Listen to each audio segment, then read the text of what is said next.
আমাদের ডায়মন্ড হারবারের প্রার্থীর উপরে হামলা হয়েছে, তার গাড়ি ভাঙচুর হয়েছে।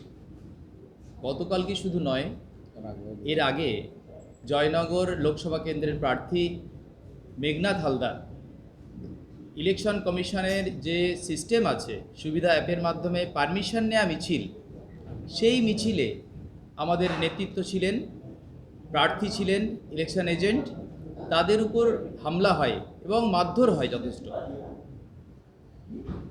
আমরা তার বিষয়ে অভিযোগ জানিয়েছিলাম, কিন্তু দুর্ভাগ্য, যে সমস্ত দুষ্কৃতী এই আমাদের প্রার্থী এবং নেতৃত্বের উপর হামলা করলো, তাদেরকে অবাধে ঘুরে বেড়াতে দিচ্ছে লোকাল প্রশাসন, তাদের বিরুদ্ধে ব্যবস্থা নিচ্ছে না।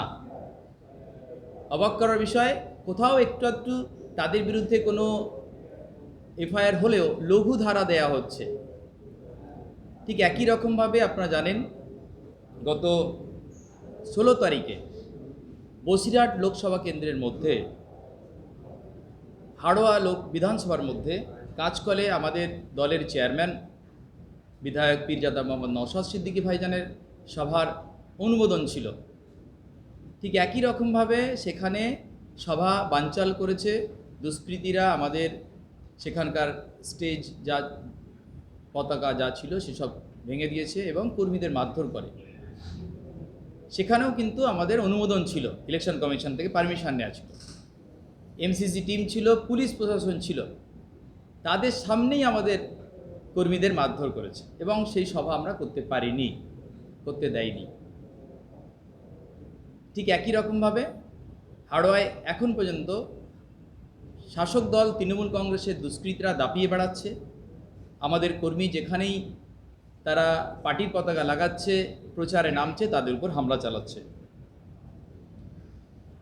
গত 21 তারিখে নন্দীগ্রাম তমলুক লোকসভার নন্দীগ্রাম দক্ষিণ বাইপাসে আমাদের সভার প্রস্তুতি ছিল। সেখানেও আমাদের বঞ্চিত চাকরি প্রার্থী মহিউদ্দিন মাহি, সেখানকার প্রার্থী, মঞ্চ বাঁধা হয়েছিল, সভা হবে, ঠিক একই রকমভাবে দুষ্কৃতীরা এসে সেই মঞ্চ খুলে দিয়েছে। ওখানেও আমরা অভিযোগ জানিয়েছি।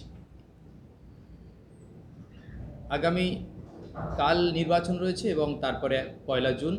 আমরা আশঙ্কা করছি যে রাজ্য নির্বাচন কমিশন যেভাবে পঞ্চায়েত নির্বাচনে অবাধভাবে সন্ত্রাস চালাতে দিয়েছে, তার আভাস পাচ্ছি যে এবারও হয়তো এই শেষ দফা নির্বাচন অবাধ সুষ্ঠু হবে না। তার জন্যই আমরা আশঙ্কা জানিয়েছি যে দুষ্কৃতীদের যদি বিরুদ্ধে ব্যবস্থা না গ্রহণ করা হয়, ল অ্যান্ড অর্ডার যদি মেনটেন না করা হয়, তাহলে কিন্তু স্বচ্ছভাবে নির্বাচন করা যাবে না। এই দাবি আমরা জানিয়েছি। ওনারা আশ্বাস দিয়েছেন সেই সব দুষ্কৃতীদের তালিকা দেওয়ার জন্য এবং যে সমস্ত ভোট গ্রহণ কেন্দ্র আছে, যেটা সেন্সিটিভ বুথ, তার তালিকা উনি দিতে বলেছেন, ব্যবস্থা নেবেন। আমরা নির্বাচন কমিশনের সিইও অফিসারকে, যিনি অ্যাডিশনাল অফিসার সাহেব রয়েছেন, তার কাছে আমাদের দাবিপত্র দিয়েছি। আমরা আশা রাখি ব্যবস্থা গ্রহণ করবেন নির্বাচন কমিশন। এই বাংলায় যেভাবে অরাজকতা চলছে, মানুষের ভোটাধিকার কেড়ে নেওয়া চলছে, আমরা আশাবাদী অন্তত নির্বাচন কমিশন সেই সুযোগ দেবে, বাংলার মানুষকে অন্তত ভোট দেওয়ার সুযোগ দেবে। আর পুলিশ প্রশাসনের উদ্দেশ্যে আমাদের পার্টির পক্ষ থেকে বক্তব্য যে পক্ষপাতিত্ব করলে আমরা কিন্তু আইনি পদ্ধতিতেই প্রয়োজনে আমরা হাইকোর্টের দ্বারস্থ হব। কারণ বেশ কিছু জায়গায় পারমিশনের ক্ষেত্রে দেখলাম, বিশেষ করে ভাঙড়ের কয়েকটা পিএস এবং আরও কয়েকটা জায়গার, সেখানে মিটিং পারমিশন একবার অনুমোদন দিল, পারমিশন দেওয়ার পর আবার উইথড্র করে নেওয়া হয়েছে। ভাঙড়ের কয়েকটা জায়গায় পারমিশন উইথড্র করে তার রিজেকশানে কারণ লেখা হয়েছে যে না, এরা ভায়োলেশন করতে পারে, এরা সন্ত্রাস করতে পারে।